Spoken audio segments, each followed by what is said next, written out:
Good morning, students. Now you are all come to 9th standard and I am Aishwarya and I am going to teach you the subject mathematics.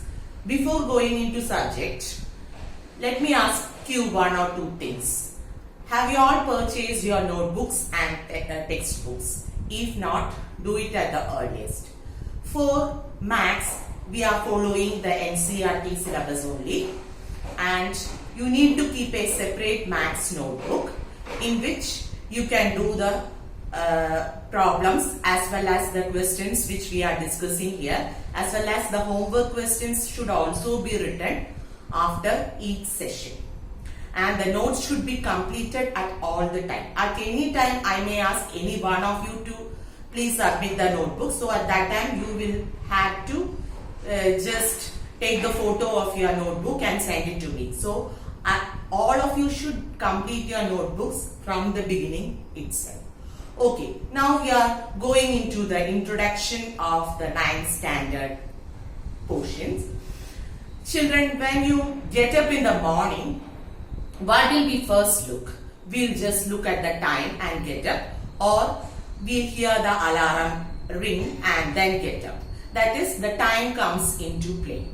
That is, in time we deal with the numbers. Okay, after that, after getting up, usual procedure is we'll be getting ready to school or office or something like that. There also time comes into play. So again, in time we are dealing with numbers. Whenever we are going to a shop and buying something, you will be giving money to the shopkeeper for the things that we buy, and he will be giving the amount back if there is any. There also we are dealing with numbers. Now, if we want to measure the length of the scale, that also deals with numbers. Now, measuring the your heights, your weights, all deals with numbers. So, the first chapter that we are going to deal in 9th standard is the number system.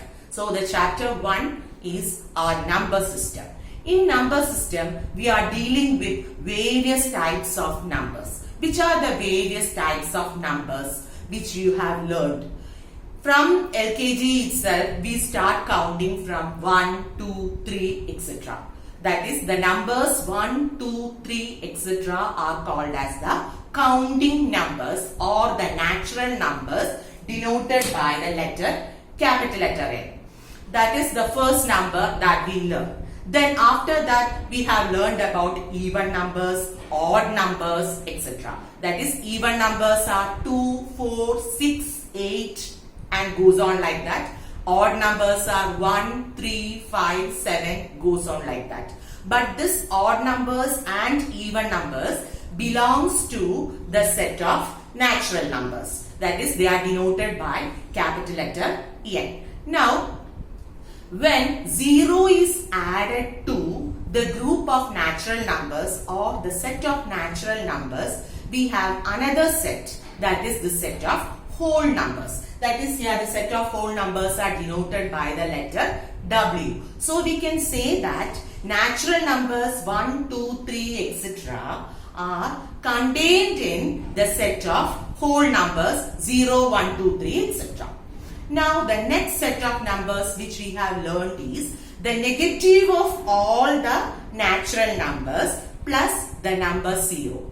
That is, negative numbers will be there, then 0 will be there, then all the positive numbers. That is, that set is called the set of integers. That is, the set of integers includes negative numbers, 0 and positive numbers. So children, whenever we are thinking about the integers, number line is what that comes into our mind first. That is, in number line we will have all the negative numbers. Then in the middle of the number line we will have the number 0. Then towards the right of the 0 we will have the positive numbers. So negative numbers, 0 and positive numbers forms the number line, and they are the set of integers which are denoted by capital letter Z. Now you have learned in 7th standard and 8th standard about some other type of numbers. That is, whenever we are plotting integers on the number line, -2, -1, 0, 1, 2, 3, etc. In between those two integers, that is, whenever we take the integers -1 and 0, again there exist many numbers like -1/2, and it goes on like that. And towards the positive side also, between 0 and 1 we have a lot of numbers like 0.5, 0.6, 0.7, and it goes on like that. So there exist many numbers between the two integers. That is, those numbers are of the form p/q. That is, it is of the form of a fraction. That is, 0.5 can be written as 1/2, -0.5 can be written as -1/2, and it goes on. So there we can say that those numbers are called rational numbers, which you have learned earlier. That is, the rational numbers are the numbers of the form p/q. That is, numerator by denominator, provided denominator should not be equal to 0. That is, when the denominator equals 0, that becomes undefined. So the thing which you have to remember in the case of the definition of a rational number is the denominator should not be equal to 0. So we can say that between any two integers we can find large number of rational numbers. Now, what can we say about, can we find a rational number equal to an integer -2? -2 can be written as -2/1.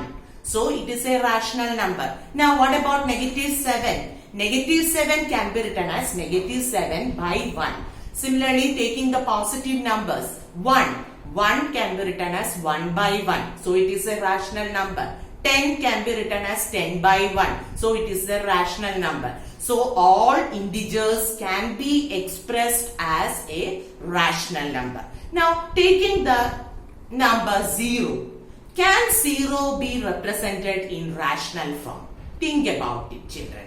0 can be written as 0/1, 0/2, 0/3, or 0/-1, 0/-5, and so on. That is, 0 is neither positive nor negative, and any number, 0 divided by any number, you will get 0 only, provided 0 divided by 0 is not defined. That is, we have learned that rational number is the numbers of the form p/q, where p and q are integers. Q should not be equal to 0. That is, the denominator should not be equal to 0. Keeping all these things in your mind, I want you to just go through the exercise 1.1, and try to do the problems, first one as well as the true or false type. And in between there are some questions in which you have to find so many number of rational numbers between any two rational numbers. That already you have learned, but still we will discuss about it in the next session. Okay children, thank you.